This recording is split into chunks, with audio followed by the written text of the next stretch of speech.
السلام علیکم ورحمۃ اللہ وبرکاتہ۔ دل دل پاکستان، جان جان پاکستان۔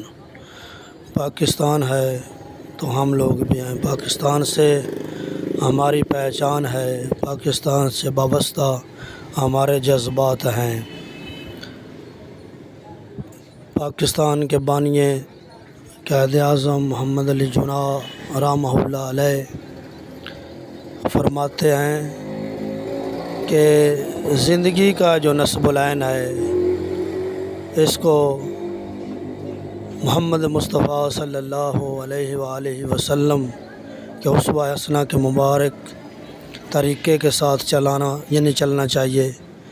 تو آؤ میرے پاکستان بھائیوں، ہم کو بھی آج ہمارے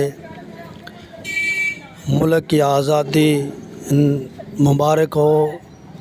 میں اپنی طرف سے اپنے پاکستان بھائیوں کو آزادی کی بہت بہت ڈھیر مبارکباد دیتا ہوں، اور اللہ تعالیٰ آئندہ ہمارے ملک کو اور مزید اچھا اور ترقی کرنے والا ملک بنائے، اور ہم کو اس سے بھی زیادہ آزادی بنانے کی توفیق عطا فرمائے۔ تو پیارے ہم وطنوں، آپ نے جو ملک ہم نے حاصل کیا ہے 1947 میں، تو آپ سب نے تاریخ پڑھی ہے، جانتے ہیں کہ ہمارے آباء و اجداد نے بہت سی تکلیفیں سہی، بہت سی قربانیاں دی۔ کسی نے اپنا بھائی کھو دیا، کسی نے اپنی بہن کو کھو دیا، یعنی کہ بہت ساری تکلیفیں کاٹی ہیں، بہت ساری تکلیفیں کاٹی ہیں۔